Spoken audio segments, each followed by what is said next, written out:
Welcome into the Toyota Lounge for the DNVR Avalanche Podcast, powered by your Front Range Toyota dealerships. We got Megan, we got Eric, and we got Rudo coming to you live on a Thursday at the end of August.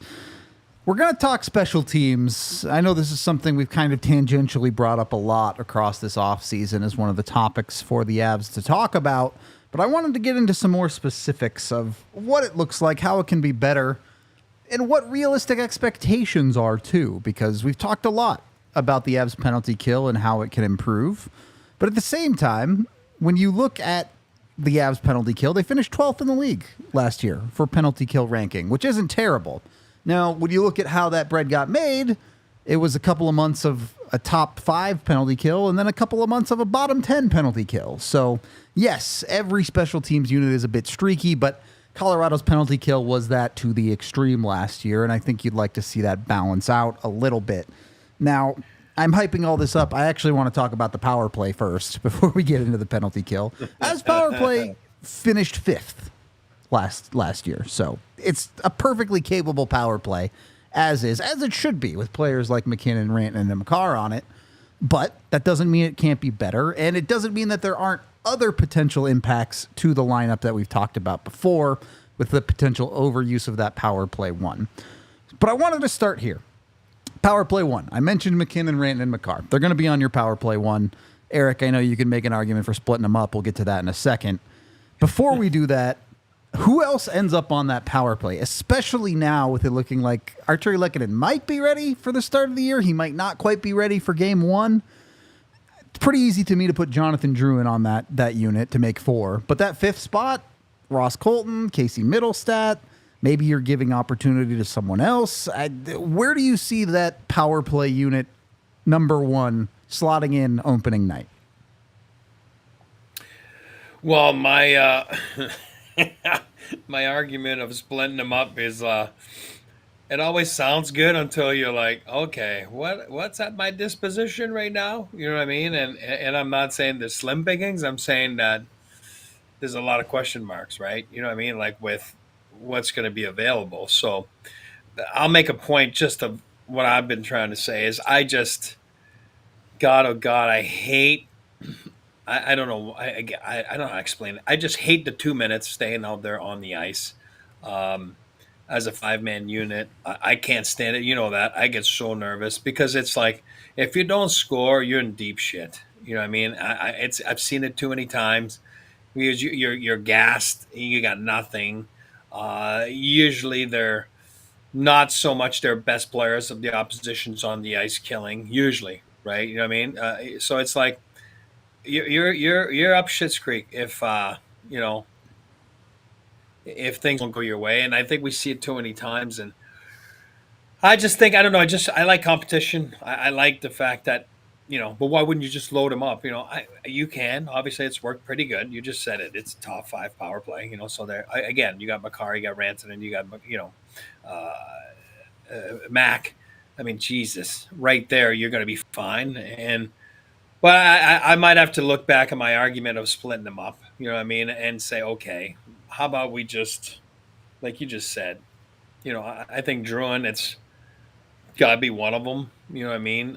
Do you go to I don't like the 2 Ds on the power play. I like the 4 forwards, you know what I mean? So that takes out Taves. And, you know, obviously he's the guy that would change on power play 2 with Makar.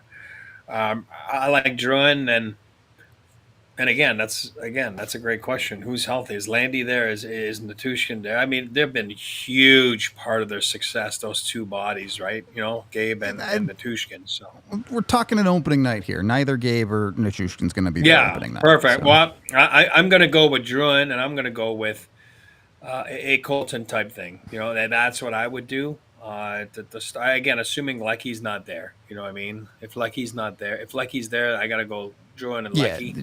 Sure. You know, if it's borderline, then I think, you know, Ross Colton takes that spot. I like Eric's note about four forwards on the top unit. I'm inclined to agree with that as well. Okay. And Drouin is obviously a lock for me just because of the move him and McKinnon popularized together with the give and go. Yep. They found each other so readily with Druin in the slot there, McKinnon at the left circle. I think there's no reason not to continue that aspect of it. And then for the more net front or rovery guy, obviously Lehkonen and Nichushkin are hard to replace in that right. sure. But this is where I really like Casey Middlestat for the power play, the top unit. And it's because of the way he'd fish out pucks from behind the net and find a player like Lehkonen at the net front. Yep. He was good at anticipating what others were going to do, and his willingness to go to those areas of the ice, I think, would just translate well into that role on the top power play unit. And so I love the Ross Colton shout out as well. He's been with the team for, the full length of that season. I think he's earned that kind of look, but Middlestat's someone that I'm also looking at. It's tough for me to put Ross on that top power play unit just because of how it's constructed. You have Nathan McKinnon, who's going to shoot the puck a ton. You have Cale Makar, who's a very good shooter up high. And you have Mikko Rantanen, who more often than not, you're asking to shoot more. What Colton gives you on the power play is another shooter. Can you really fit another shooter onto that unit with all of the trigger pullers you already have on there? It's a little bit tough for me. This is where the power play 2 conversation comes in, but I actually think it even gets more complicated than that with Colton, because as we'll get into later in the show, maybe you want him on your PK instead of your power play, getting those extra minutes. So Colton is a tough fit for me, certainly on power play 1. If you want him on power play 2, I really have no problem with that. And power play 2 gets interesting. Whichever one, Middlestat or Colton, one of them's on power play 1, one of them's on power play 2 in this scenario. What do you want to see there? I'm good with Middlestat. I mean, I think it's just a guy. It's a body sitting there until Lecky gets back or Nichushkin or whoever. Cal Ritchie could do it. Sure, why not? Throw Cal Ritchie into the fire and just let him stand there and try and dodge Nathan McKinnon shots. I'm here for it. Is that hazing? I don't think it counts as hazing if it's during an NHL game. I think you're good at that point. My only thing with Colt, I was saying, I need a digger. You know what I mean? I need a digger. Mark Crawford was big on that. Bob was big on that. Hartley. I need a digger. And I'm not saying Casey's not a digger. I'm saying if Casey, like you give him the puck, he's more a guy that I would. Oh God, I hate saying that because they don't get out there. But I was going to say like that would actually be the captain of the second unit. You know what I mean? Like the puck goes through Middlestat. You know what I mean? And that's kind of hard to do on that first one because of what you just said, Mac, and Yeah, and I mean, like realistically, the millisecond Arturi Lekkonen's healthy, he's going back on PP1. No, that's what I'm saying. That's why I'm saying that's why Lecky's not there. I consider Lecky a digger. You know what I mean? Yeah, like, let's for call sure. it that term. And that's why I was saying Ross Colton can dig. You know what I mean? Like I don't know. I need someone to dig. You got to have a little bit of mixture in the sauce there. You know what I mean? Different guys. I don't know. I don't know. I mean, it's like you said. Yeah, of course, Lecky's an automatic. You know what I mean? So, but we'll see. And I agree with Fu. It's an opportunity. So, I listen. Someone can grab the bull by the horn and go. You know what I mean? And we'll see what happens. But they certainly can have different looks.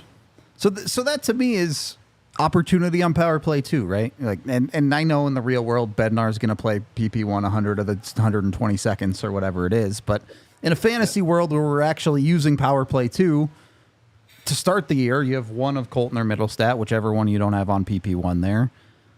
And then what? Because it feels like you have 4 spots that you could fill with just about anyone on the lineup at that point.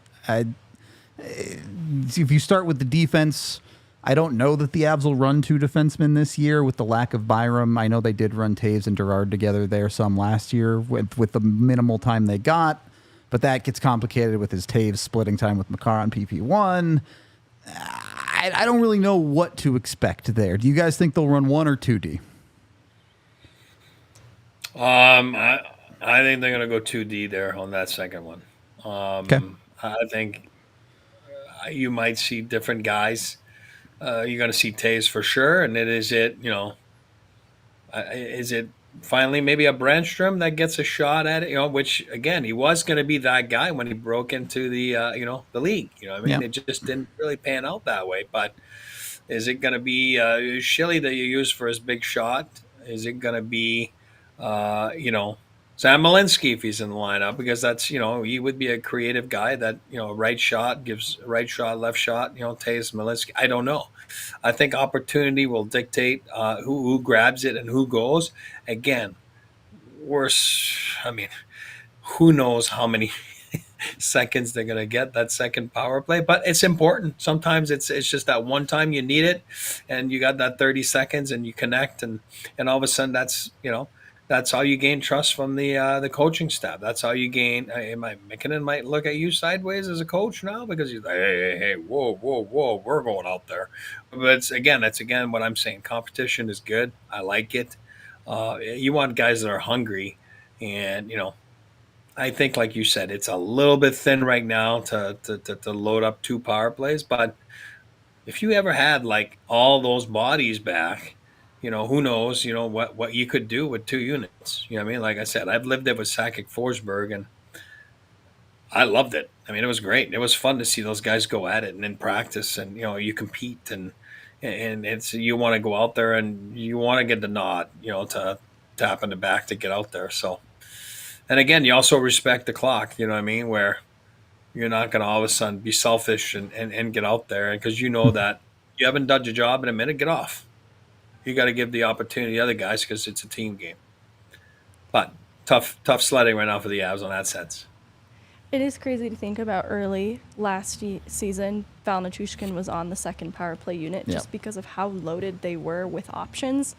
And so it is interesting to see when healthy, they do return to those same 5 guys on the top unit. So I'm not going to even pretend for a second, well, what if they considered balancing the units by maybe splitting it up to some degree? And without health on their side to start this year too, they don't necessarily have that advantage. But sure. To Eric's earlier point in mentioning trust and believing that they would run 2D, I think it is exactly trust the reason that they would. And it is because of Sam Girard and Taves having the history and established trust with Bednar that they would lean towards running 2D. And I think it's because of who they are specifically, and less the positional need that they would necessarily fill. Taves should be quarterbacking the second unit. That's pretty easy to say, but I think that the trust and the puck moving ability of Girard just makes so much sense for it. And then past that, it's opportunity. And it's about who can maximize those 20 seconds that they get on that second unit, who is going to be the most trusted player there, the most valuable player there. And I think that it's hard to imagine a world where they get any more than the hypothetical 20 seconds. But whoever's willing to make the most of that opportunity, I think, is going to have to really seize it. Yeah, you mentioned Cal Ritchie. Maybe he makes sense as a second power play unit guy if he makes the team. You could always throw out an LOC or whoever of the trusted guys that Bednar likes to use. But the question I had, and this gets a little bit away from the opening night roster, but in a world where you get Gabe Landeskog back, do you just leave Lecky on the top power play? Maybe you slot Landy in as one of those second power play unit guys, and maybe that earns them an extra 10 seconds or something to play with a little bit. Instead of Eric's idea of breaking up McKinnon and Rantanen, is Landy the guy that can give a little bit of a boon to that second power play unit maybe? For sure, absolutely. And again, like you said, time will tell what's going to be at the disposition, but absolutely. And the more you get guys like that, and I think Gabe will be, again, it sounds to be like it's not an if, but when, like he would make a comeback. And then obviously, and I'll say it again, like guys like that need, and I mean that with all the respect in the world, they're cookies, right? They need to get out there, because on the power plays where you feel the game a little bit, right? Because there's less pressure coming at you. You're facing the opposition. They're looking at you. They're not really coming at you. You know what I mean? Unless it's very aggressive, but you feel the puck. You get yourself in the game. You know what I mean? So I think Gabe will be important to slot him in there somewhere, especially if he can be dominant. It will be on the power play. You know what I mean? Maybe more so than 5-on-5 at the start because of his lengthy absence. But yeah, I mean, I don't know. I mean, like I said, it's nice as a coach to have elements to have different looks, especially when you have such high-end guys like Mac and Mikko and Kale, and it's kind of nice to have two different looks to throw at the opposition. Then they got to prepare for you, in different manners and different ways. And do we throw in our main PK guys now because, you got Sakic coming? Hold on a second. We got Forsberg right now. What do we worry about? You know what I mean? So it's like, it just, that's kind of what I say. But my idea, I think, works when there's a lot more available bodies than what sounds like going to be at the start of the season. But I want to add one more point to the power play too, and it's like, it's not power play, but it's related to the power play. Well, let me stop you. We can continue the power play talk, but before we do, we are brought to you by Indeed. If you need to hire, you need Indeed. Go jump on with Indeed today. Join over 350 million global visitors that use Indeed.com, according to Indeed's internal data. They can pretty much do everything for you when it comes to the hiring process. Obviously, you have to select your candidates, but through Indeed, you can message, you can schedule, you can even plan notes and all of that good stuff. So get with them. Join everyone else who uses it. And 93% of employers agree Indeed delivers the highest quality matches compared to other job sites. They do more than just give you candidates. They give you the best possible options. Right now, listeners of this show will get a $75 sponsored job credit to get your jobs more visibility at Indeed.com/AllCity. That's Indeed.com/AllCity. And you can support our show. Let them know we sent you over there because we're pretty cool, I like to think. Indeed.com/AllCity. Terms and conditions apply. Need to hire? You need Indeed. And once you've hired up for your position with Indeed, kick back with the official craft beer of DNVR in Breckenridge Brewery. You can go grab an Avalanche Amber right now. I know it's late August. Maybe you're missing hockey a little bit. That's what the Avalanche Amber will remind you of. Hockey, always a great time. It's even better when you're sipping a beer in your hand, in my opinion. Dozens of flavors from Breckenridge Brewery. Right now, their Palisade Peach Beer is a hot topic here in Colorado, but you can, of course, find them in all 48 states of the lower 48. I think, actually, they're in Alaska and Hawaii now, too. I think you can get them in all 50. Use the Breck Beer Locator online at breckbrew.com to find it near you. Second period of the DNVR Avalanche podcast. Sorry to cut you off there, Eric, but go ahead. I do have a couple more things on the power play. So, yeah. But again, you're gonna say, is this guy out of his mind? Has he been drinking? No, I have not. No Breck brews for me right now. just a lemonade. Sure, buddy. So, sure, whatever you say. But I think it's important, and if coaches are listening right now, because we all know that Bednar is always listening to our show every day and taking notes. It's very important when the power play ends. You got to remember, special teams it's such a chaotic time. You know what I mean? Because you got four forwards out there. You got 1D, and the clock's ticking down. You got to be sharp on the bench, right? Because it's like, okay, whatever. Mikko's a D, right? You know what I mean? So it's like, you don't want to have too many men. This is where all the confusion happens. But it's important for coaches to have a go-to. Every good coach that I've played for, they always had a go-to line after power plays to settle the boat back down. Like, you know what I mean? Like, settle the ship back down to, and it could be like, a mixed bag of, it's LOC Wood and, whatever. You know what I mean? And it's like, you guys are an extension of the power play. We get back to normalcy, because the worst thing you can do on a power play is lose momentum, right? We all know when it's shitty, you give the other team momentum, but that's the same thing. Coming out of a power play, you want to make sure that you're well geared up and you know exactly. And usually if you start looking, it's always the same goddamn guys, you know what I mean, that come out after, because coaches are, freaks of natures, right? They just like they're freaking, creatures of habits, you know what I mean? And it's just like, and I just wanted to throw that out there as that point. It's very important to have a go-to, threesome, or, you know what I mean? Like up front, it could be freaking two right wingers and a freaking center, but they make sure they know. And then the job is to make sure that everything goes smooth, and, and then all of a sudden Max line gets back out there and, all that kind of stuff, So again, that's the only thing I wanted to throw back out on it's not power play, but it's power play related. That's an excellent point.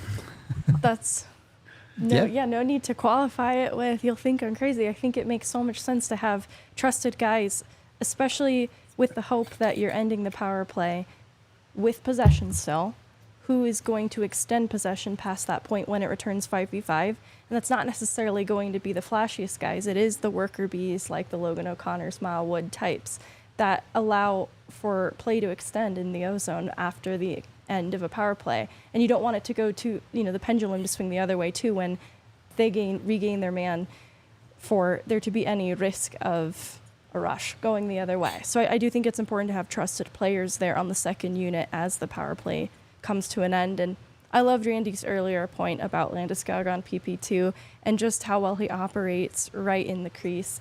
Yep. A lot of those tip-in goals that he perfected, and I have no idea what type of player comes out the other side, in Landeskog's return, but that still feels like something that comes so naturally to him. It's not hard to imagine him being on that second unit and doing exactly what he's done so well for a long time.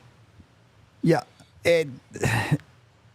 It's funny when you get into these conversations, you realize how complicated it can be sometimes.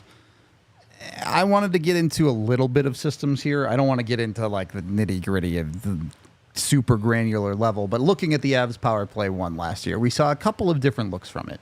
You mentioned the Jonathan Drew and Nathan McKinnon connection in that bumper spot. My question is, what do you do with Mikko Rantanen on the power play? Because we saw the Avs try a lot of things. His normal spot is along the half wall or in the circle there. When he wants to shoot the puck, he is one of the best one-timers in the league from that right circle. But we also see him work down below the net. We'll see him do that stupid little chip shot that everyone hates. We've even seen at times McKinnon and him swap sides on occasion. So do you think there's an optimal way to use Mikko on power play one, or do you prefer him to just kind of rove around and do a little bit of everything? I prefer for him to rove around. I think it's when he's at his best and most creative, and sometimes it is a source of frustration, but untethered, unchained Mikko Rantanen is what allows some of that creativity that makes him such an impressive, not only playmaker, but goal scorer. And I think sometimes he leans so much into that he doesn't just shoot the puck, which is such a strength of his. So I'd be cautious in saying just let Mikko run free and rampant. But I think the thing Mikko needs most on the power play is, a hype man. Just for him to be for him to be reminded of who he is, because I think sometimes he overthinks it or gets in his head a little bit too much. But when he is just operating off instinct, he is so good in that way. And I would hate to restrain him too much on the power play because, sometimes some of the best creation, and it could just be a setup, comes from the goal line. And that does require Mikko to rover a little bit. And I think that's when he's at his most impressive. The word was instinct there. I was listening to an old NHL network on the radio. They're driving the car the other day, and it was an old, episode of some sort. And it was about the New York Islanders' glory days. And it was Mike Bossy was talking, the late Mike Bossy, and he was talking about their unbelievable power play that they had in the 80s with the Islanders, right, with Brian Trottier and Dennis Potvin and, our Gillies as a net front. And it's funny because he was like, no disrespect to Al Arbor, which is, a legend in hockey. He's like, we had our plays, we had our things that we practiced in during our practice sessions. But when the puck dropped and we're in the middle of the action, in the middle of the game, we tend to just kind of forget about those plays a little bit and then just kind of rely on our instincts and rely on our gut. And I think, I'll say it again, those top-end guys are artists. I know AJ talks about Druin like as, again, Shakespeare and, those big things. It's important. You don't want to put the handcuffs on guys like that. You don't want to put the handcuffs on Mac. You don't want to put the handcuffs on Kel McCarr, on Mikko. He is certainly one of those guys. You have to give them a little bit of tendencies, but I think you have to let them be. You just have to. Now, a power play 2 consisting of, somebody else or not elite talent, I think there you have to put the handcuffs on them and say, hey, let's try that play. If that play doesn't work, try this play. And you got to be a little bit more rigid with those guys where your top end guys have to be able to be creative, have to be able to, and again, if they're not producing, again, Avs top 5 again. So they're producing somehow, right? If they're not producing, then you get, then you get the whack a little bit. Hold on, you know what I mean? If puck go net, do whatever you want, man. It's right, but it's when the puck isn't going in that you've got to figure it out. If it's not going in, and again, you've heard me say it. I'll say it again, and this is the hill I'll die on. A shooting power play is a good power play. I don't care how much skill you got. At some point, puck has to get to the net, and the D's, or the four PK guys that you're playing against, when their skates are facing your own goalie the whole time, it's the easiest thing to defend. It is so easy, you know what I mean? But once you have to turn your skates, and your skates are facing your own goalie, you're up shit's creek. You know what I mean? And that's when teams will take advantage of you. But when they're just looking up front and there's nothing really happening, and it's just it's like, but the number one thing to create chaos is a broken play off of a shot. It's fact. You know what I mean? It's a fact. So at some point, you have to shoot the puck. You know what I mean? And sometimes I don't think it's the Avs problem. You got, and again, I'll say it again, like poor Kale, he's stuck in the middle sometimes, and he's got the dog on the left side that's like, give it to me. You know what I mean? Like I'm cranking up the one-timer, and then he's looking right, and then he's got the more, lower tempered like Moose, you know what I mean? That's looking at him like, yeah, I'll take it. Is he lower tempered? He's gonna break that stick over his knee if he doesn't. He's got more white gloves than Nate, right? You know what I mean? Sure, you know what I mean? Like it's probably important. Freaking Kale is sitting there, and it's like, and I think he does it pretty good. You know what I mean? Because I think he gives everybody a chance. You know what I mean? Oh, Mac, your shot's not on right now. It shoots well. Okay, well, I'm going to go on that side to Mikko now. You know what I mean? So I think there's a little bit of competition that way there because you want the puck, right? Elite players want the puck. They want to make a difference. And if you don't have the puck and you're just there as a decoy, it's like, oh boy, it's like wide receivers in football, right? They're always like, oh, I didn't get the ball, right? No, they want to be involved in the game. So, there's nothing like the three-headed.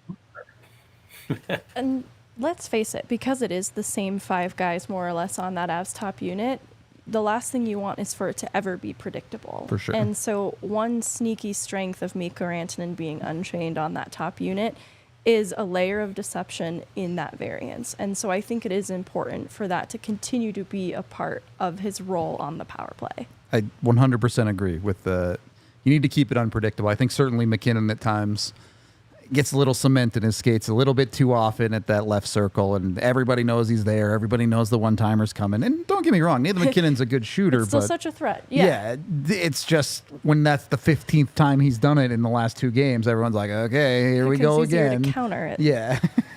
So a little bit of that unpredictability, I think, is very important. And Eric, you kind of touched on this too. Part of that comes from when do the coaches step in when you see an Avs power play where McKinnon and Mikko go through the seam 4 times, and it's like, you only need to do that once or twice. You guys are just kind of wasting time passing this puck through the seam, and neither of you is willing to shoot.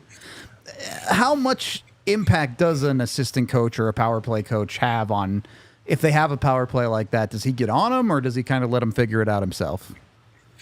Yeah, and like I said, it's always like you got to remember the guys that are in charge of the power play, whatever that is. It sounds like here it's Ray, right? It is Ray. Head coach will always, be involved, obviously. And then I don't care who runs the power play. At some point, if the head coach goes, "Hey, Rudo's off that seat," then Rudo's off that seat. You know what I mean? Like, Like it's just the way it is, right? So, yep. But I think it's a relationship you have with that guy. It's usually an assistant coach, and I think you don't want to take advantage too of the relationship you have with that person in charge. So I think at some point, like I said, you got to let them be loose, but you also got to be, like you said, with the second people, a little more rigid, a little more, like, hey, listen, it's not threats. It's more like, hey, if it's not working, we're going to make changes. You know what I mean? Because you're usually on that unit, you're interchangeable, right? I mean, anyone can. You got to remember, everybody that freaking plays in the NHL was a scorer at some point. You know what I mean? Like, it's just they were a scorer in the college level. They were a scorer at junior level. It's a fact. I go back to Yeller all the time. People don't realize he was getting 100 points in juniors, but yeah, you get 10 points in the NHL, whatever it is. I get that. You know what I mean? Because you're asked to play a role, and then you don't want to fight the role, you just do it, right? Because it's like somebody else will do it if you don't do it. So it's the same thing. So that unit usually is a little more tight, and you got to make sure that the relationship with whoever's in charge is very, very crucial, and because you want to get things done, right? So very important. Yeah, it's a complicated process. There's no doubt. I'm kind of happy to leave the Avs power play there because at the end of the day, it is a pretty good power play, even if it could be maybe a little bit better. Get to the top of the league, but I wanted to add one little thing too, because I think sometimes when the power play is struggling, people look very critically at Ray Bennett, and I'm not necessarily critical of that criticism, but because it is made up of McKinnon and Makar and Rantanen, who are significant leaders and big voices on the team, they take a lot of ownership of it too. And so whenever it's not going so well, just understand that their voices are weighted very heavily in the success and the execution of the power play as well. That I think it's, there's a full committee of people that are responsible for its failure or its success beyond just falling on the shoulders of poor Ray Bennett. Yeah, I think in the last 7-8 years, there's only been 1 year where they weren't a top 10 power play. So even if I understand where people are coming from, where you watch the Avs do the same things over and over, and it can be visually frustrating, but it produces results the majority of the time. And this is what the players want to be doing to some extent. It's not to say they shouldn't have any intervention, but there is a lot of their voice that is driving what they're doing. Agree. So worth noting on that front. Also worth noting, go get yourself a little bit of power play action at Raising Cane's. Nothing like a little bit of a chicken finger to get you going with Cane's. You can go in and get their hand-battered chicken fingers, always cooked to order and made just for you. Beyond the chicken fingers, they also have crispy crinkle-cut fries even, buttery Texas toast, and if you're a coleslaw person, they got creamy coleslaw too. All next to that delicious Cane's sauce, which you can put on anything, and it is absolutely fantastic. So find your local Raising Cane's location or order on mobile or online today for cook-to-order hand-battered chicken fingers. Race into Raising Cane's and turbocharge your chicken fingers and get them even faster by ordering at raisingcanes.com or through the mobile app. Raising Cane's chicken fingers, one love. Once you've got your chicken fingers, do you know what time it is? It's game time. Go get with Game Time today to get your tickets to any event. I know college football is back, so that's a great option. You can get your tickets through Game Time through some of those events. Tons of other options as well when it comes to a Game Time. They have a new feature called Game Time Picks that makes getting tickets for your favorite live events even easier. Game Time Picks filters out the fluff to show you only incredible deals on great seats so you don't have to waste time searching through thousands of tickets. Get the best prices through Game Time, no matter what. They guarantee it. If you find tickets cheaper somewhere else, they'll reimburse your account 110% of the price. So sign up with Game Time today and use code DNVR to get $20 off your first purchase in the Game Time app. Of course, terms apply, and use that DNVR code to get $20 off when you download Game Time today. Join 15 million people that get their tickets through Game Time. Third period of the DNVR Avalanche podcast. Let's move on over to the penalty kill. Now, we've talked a lot about face-offs when it comes to the penalty kill, potential options, how the Avs can do a better job there. But there's a lot more to a penalty kill, it turns out, than just face-offs. And maybe the biggest boon for the Avs penalty kill to start off this season will be the return of Logan O'Connor. The Avs power play, or penalty kill rather, at times was dominant with LOC out there as part of the unit. My question is, how do you best utilize LOC on this penalty kill? Is there a D pair you'd like to put him with? Is there a specific forward you'd like to staple next to him? Or can LOC kind of flex throughout your penalty kill roster? I think you got to be able to be versatile, right, with who you're going to play with, and there's no question. There's no question. He's, if you're talking about Colorado Avalanche, and then you say, name me one specialty. Logan O'Connor's got to say PK. It has to. That's his DNA as a player in the NHL. That's how he made it out of the American League.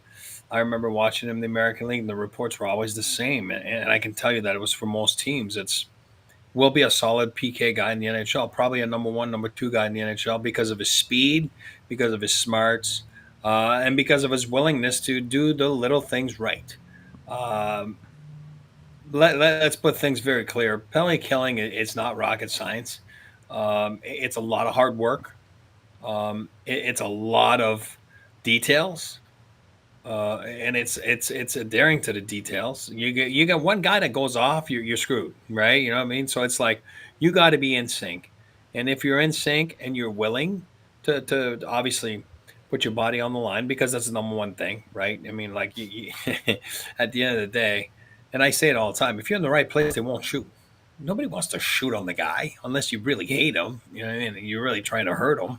But you know what I mean? Like nobody's trying to get his shot blocked. You know what I mean? Like um, so at the end of the day, it's very important. I think Logan has taken ownership of the role. I would say since last year. About you can see him practice. You can see him like always take over, and it's like the harder you practice it, the harder you make it on the PP, the better it is for them because they're going to do better in the game, right? You know, it's got to be like game situation. So I think he takes care of that. He takes ownership of that.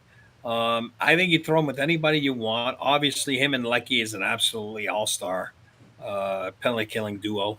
Um, and it's funny. I was just kind of going around today just to look on Daily Faceoff, just to refresh it a little bit, like your pairs and your stuff. And didn't even have Miko in the power play. I was dying. I was like, what's wrong with this thing? I was like, by the way, just on a side note, I'm like, what's NHL wrong Network with this? had Parker Kelly in the Avs top 6 or whatever it was. It was Yeah. I was just like, NHL. whoa, there's something off there. You know what I mean? Like I'm missing a guy. I'm freaking missing a guy. A guy's just 50-goal scorer, Miko Rantanen. You know what I mean? Like I was like, oh, there's something that didn't add up. But anyway, like if you're talking about Lecky and LOC together, like holy crap, you know what I mean? Like you're talking about it. Does they don't have to be together. I'm saying they're number one guys. You know when you say like, oh, he's a number one D. You know what I mean? Like, well, Logan O'Connor, and Arthur Lehkonen are number one PK guys on any team in the NHL. I mean, there's just I don't care what people say. They are that good, and they are that important to a special team, especially on the PK. I think adding Calvin DeHaan into the mix in some Yeah. way, and I don't necessarily have it as rigid pairs for the penalty kill, more Sure. like a rotational grouping of D. And so I see Girard and Manson on the PK heavily this year. Yes. I think that they started to find success, Sam Girard in particular. And I'm throwing Calvin DeHaan into the mix as another D that can rotate in and help in that way. And then to support LOC on the defensive forward side of things, I'm penciling in Miles Wood. He's a player that kind of interestingly didn't PK very Yeah, it much was in New weird. Jersey and then had really taken a big step forward with the Avs PK in this last year. And I know Wood had talked a bit about how Nolan Pratt worked with him on it, and he could be a little bit tough, but it was obviously very effective, and a really good PKer came out the other side just 1 year in the Avs system. Yep. And so I think that's someone that can step up in a big way working with LOC, because two of their best penalty kill forwards are Lehkonen and Val Nichushkin. True. It's really hard to replace both of those players. Obviously, Lehkonen will be available certainly at some point, but even Val Nichushkin leaves big shoes to fill, Yeah. with that being up in the air. So Wood is someone I think is going to really earn his contract next year on the PK. Certainly, you put Wood and LOC out together, and it's easy to see how you can have an aggressive penalty kill when it comes to them chasing and guys they've got down. the speed. If they spring one another Yeah, on the breakaway, they can match each other, find each other up ice, and get some more shorthanded goals for Logan O'Connor. Let's go, LOC, Yeah, the shorty master. I'll add this about Woody is here's what it is with Woody. Like I would use him a lot more. I would, just because of I don't like passive penalty killers. I mean, I don't. I remember playing back then, Patty. As a goaltender, as a coach, I'm not sure, but as a goaltender, he wanted more passive guys, and like block the shots, stay in the lane. He was used to, Craig Ludwig, newly Shout out Dallas. DLLS. Yeah. Yeah, the LLS. There you go. The best shot blocker in the history of the game. I don't care what people say. And his shin pads were awesome. Google the freaking shin pads; they were awesome. And Craig was a battler, but you know what I mean. And it's different. It's more stay at home. Keener, Mike Keen, stay at home. I like to be a little more aggressive, especially when you have it. When I say have it, have the speed to be aggressive, right? From point A to point B, Miles Wood, Logan O'Connor, those guys are absolute rockets. What you have to live with Woody is sometimes it's erratic, right? And I mean that with all the respect in the world. You guys know how much I like him. But it's erratic. It's just all over the place sometimes. And, you know what I mean? And I think as a coach, it's just a trust factor there. I think if the coaching staff can learn to trust him a little bit, they'll play more on PK situations. And I think he has to bring that to his arsenal, like get more PK minutes. I think it should be a goal. I think it should be one of his, goals at the start of the year, sitting down with the coaches and say, hey, and you got to take ownership of it and say, I want it. I want more. You know what I mean? And then the answer is going to be, well, show us that we can trust you, right? But you got to be able to let him be who he is, which is he's an erratic player. He's chaotic. Like that's what he is. You know what I mean? So, and I mean that as a compliment, not as a negative thing. So, I think he can be a key guy, and he's got reach, and he's got some length, and I like speed on the PK. So you're right away. You're in good shape right there with LOC and Wood and guys like that. Well, maybe you can calm a little bit of that erratic nature with the defenseman behind him. Megan, you mentioned the addition of Calvin DeHaan. Traditionally, the Avs defensively on the penalty kill, more often than not, like to prevent stuff from getting net front by getting in the way of passes and not letting the puck ever get there in the first place. But they did struggle at times last year to do that. I think particularly the pairing of Taves and Makar had some trouble with stopping pucks getting through. How much of that is Makar probably shouldn't even be on your PK at all? Yeah, that's probably some of it. But I look at someone like Calvin DeHaan. I look at someone like Josh Manson, who they already have. And you're talking about these guys as dudes who should be able to battle in front of your own net.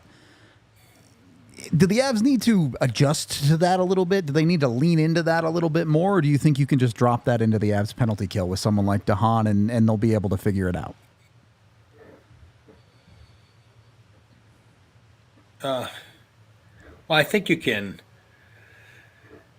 Again, I'm going back to, I don't know if that answers your question, but on the power play, I was talking about different looks. I like on the PK different looks. You know what I mean? I don't mind that, because if you're so methodical and this is exactly what you do, and these are the guys that are usually the same, I think DeHaan is totally different than Sammy would be. You know what I mean? Where Sammy relies on his right. Gerard's you know what not I mean? winning positional battles in front of the net. He's not doing that.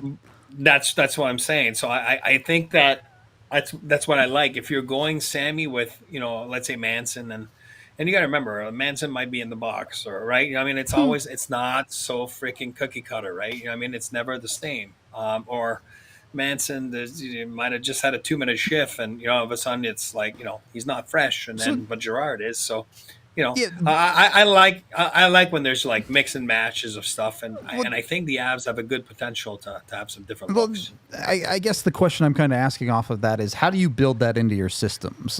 Can you prepare yourself for, okay, this unit has DeHaan on it, so we're going to do X, Y, Z thing so he can battle net front, as opposed to this unit has Gerard on it, so we need to do different things that prevent the puck from getting there in the first place? What I think it does happen organically, you know what I mean? So let's say, okay, I'm not being rude to Calvin DeHaan here, but he does not have the first 3 steps that Sammy does, right? So it's certainly not at this point in his career. No, that's my point, and no, it's just totally different, right? So then you're like, if Sammy's out there, he's gonna get on the puck's gonna get out, and we're gonna go. Where DeHaan, it's like, we didn't get the puck, but he's gonna be able to be in a physical confrontation in front of the net, which he's probably better than Sammy is, right? You know what I mean? So I think it's like the play dictates organically, like how you're gonna have to defend, but I like that.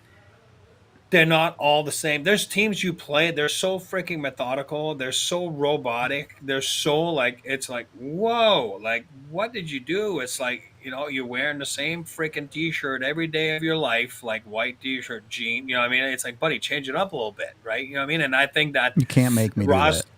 No, I know. Rosters are, I'm talking to Rudo here. Rosters are made to be like a little different and for all the reasons. And I'll tell you, like, I like that it's different. And I like that you keep the opposition's power play on their toes as well by, oh shit, okay, I got to look up a little bit. I always tell people, and I tell young guys playing the NHL, and again, I tell young guys at a younger level, it's like, always look up, always know who you're playing against. It's so important because it might dictate what you do next.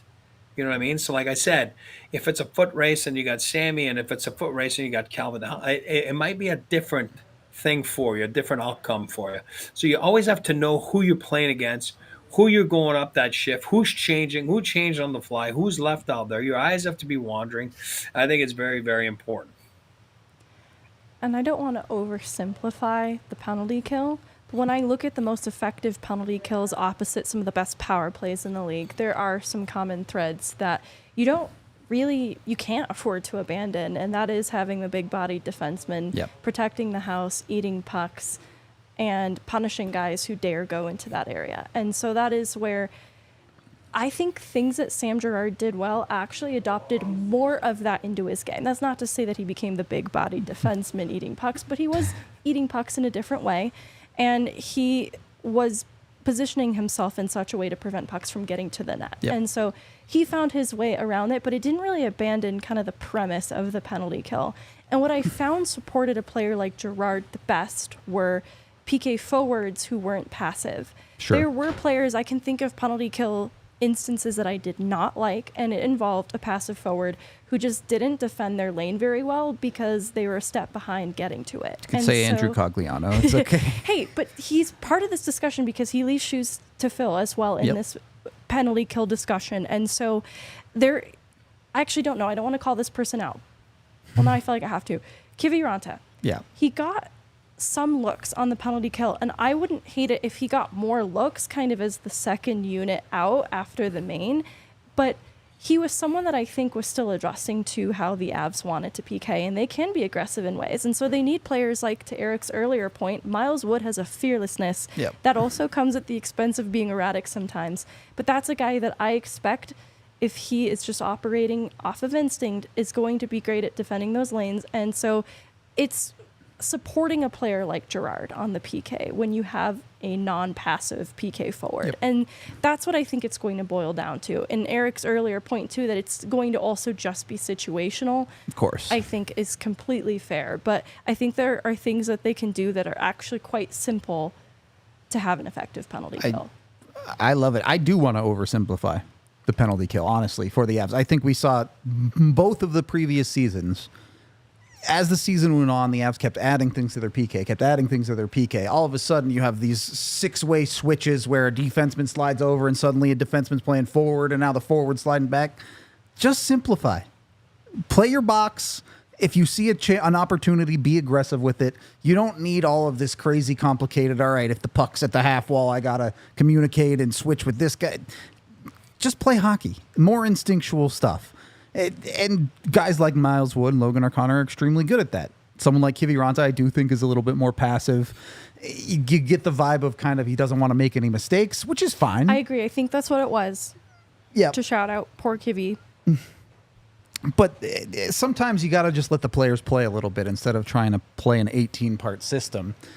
And this is where the conversation comes in as we circle back around to who knows if Lecky's ready. We know there won't be a Val for the first month at least. Opportunity on the penalty kill. Can we see someone like Cal Ritchie, if he makes a team, earn some time there? Maybe someone like a Nikolai Kovalenko earn some time there. I guess my question is, do you guys think the Avs would be willing to give some of those less proven guys opportunity on the penalty kill? Here's what I'll say. With coaches, first impressions are huge. So you use them. Coaches, I don't care what they say. They're not familiar with the player until he gets there. You know what I mean? Yeah. And once the player gets there, all bets are off of what you did before. They don't really give a shnikes about what you did in college or high school or in the KHL, or they don't care. You know what I mean? It was, what can you do today? All of a sudden they use you on a preseason game. They use you on a 5-1 game with 5 minutes to go in the game. They're like, I'm just going to try this out there. Just test them out a little bit. You know what I mean? And you have a good first impression. Sometimes it goes a long way. It just is. Tony said it yesterday. He's like, you always got to be ready for your opportunity. And I'm talking about for like a call up or something like that, because you never know when he will be back. Well, it's the same thing shift by shift. You always got to take, every opportunity to go out there and prove that you belong and prove that you can earn some ice. And an opportunity is earned.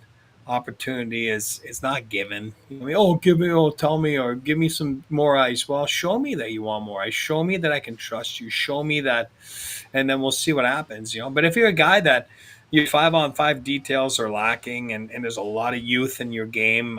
If I'm a young guy, let's say Cal Ritchie, whatever. I'm not saying that's how he is, but all of a sudden early on, his details are not there. They're lacking. As a coach, there's not a chance he's going to put you out there on the PK, because PK is all about details. It's all about will. It's all about.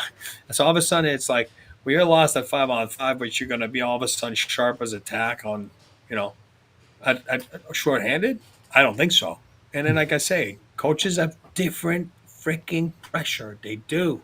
If they don't win, they're fired. You know what I mean? And that's just the nature of the beast in a stupid world of coaching in the National Hockey League. It's absolutely stupid. And again, we're lucky here in Colorado. What are we going on now? Year 8 or year 9 of their coaching staff? I mean, I think it's phenomenal. I love it.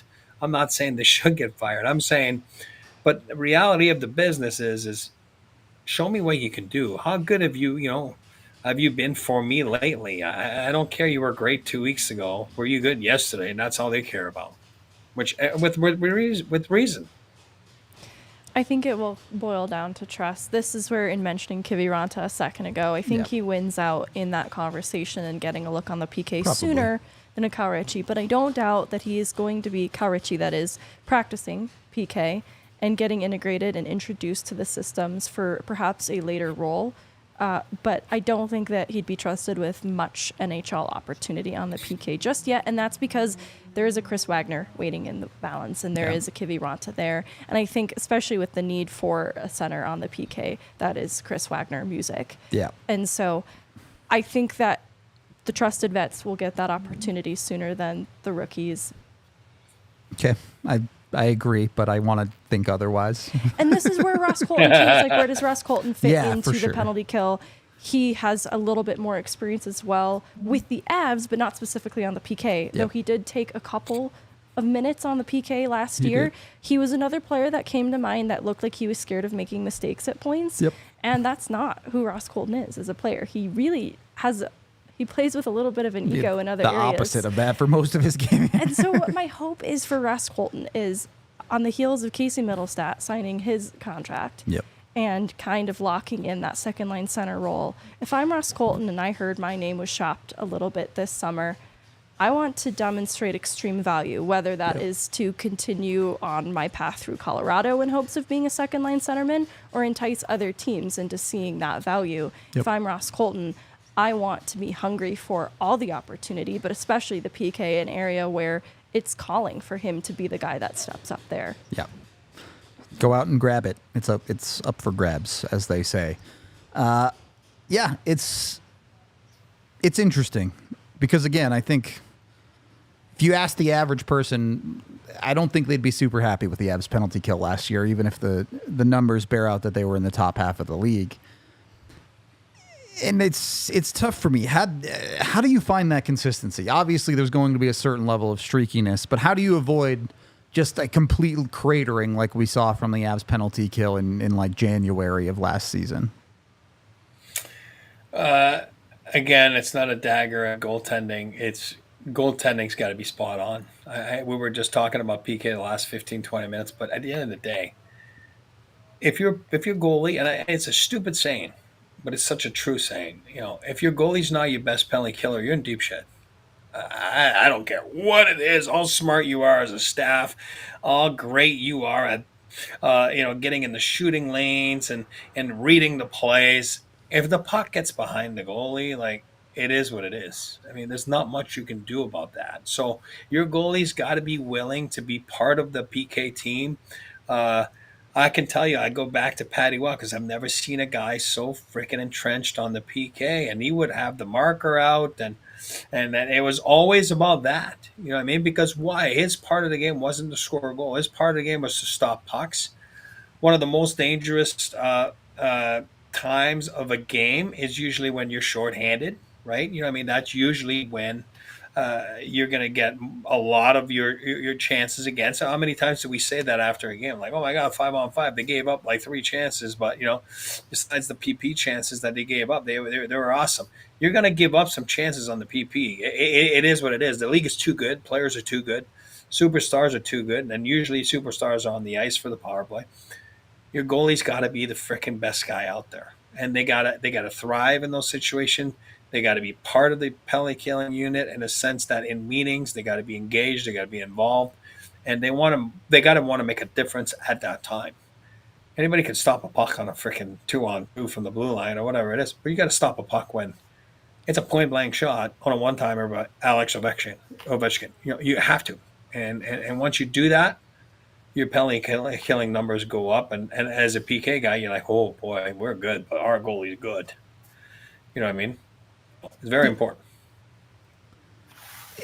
Certainly, special teams do matter a lot, but I think it is worth noting that Nathan MacKinnon scored the most points of anyone at even strength, not 5-on-5 last year. So special teams are that extra little bit that puts you over the top. It's the even strength play for the Avs is what's going to mostly drive the engine for them. But when you're in a 3-3 game and you need a goal and you get a power play, that's where those PPs come up huge. Or if you need a kill when you're up 1, same thing.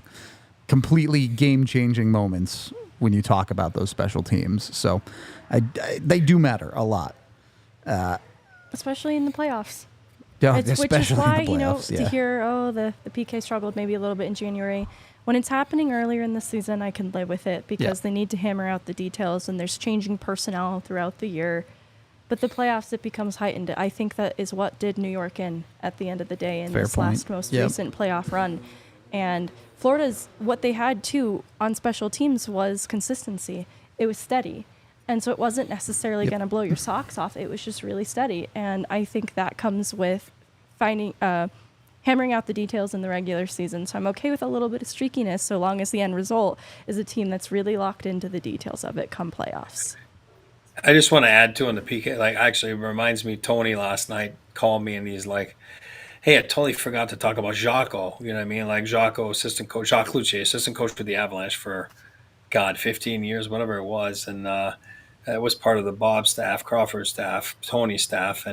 And Tony felt so bad that he didn't mention Jacques. You know what I mean? And he's like, oh my God, I totally forgot to talk. And Jacques was a big part of the PK. And, it just reminded me, that Tony called last night. He's like, please tell the viewers how much Jacques meant to you. And I was like, you know what?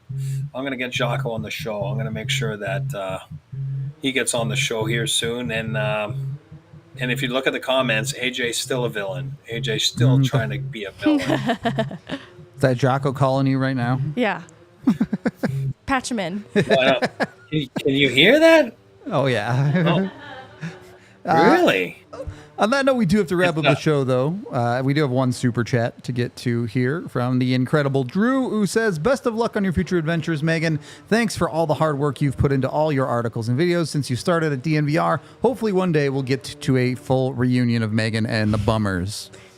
Yeah, I'm going to miss being a bummer. It's unfortunate. Thank you very much, Drew. We appreciate it. Thank you, Drew. I really appreciate it. A lot of you have been so kind in offering words of support and encouragement, and I haven't been able to reply to every single person, but I do see it and I appreciate it so much. There we go. All right. That's a good way to end off this show. We will be back tomorrow with a fun one. Friday, typical stuff, and then pretty sure we're off for Labor Day, so it's a 3-day weekend. But come in tomorrow and have fun with us on Friday. Until then, we'll talk to you on the next one. We all silly like the mayor.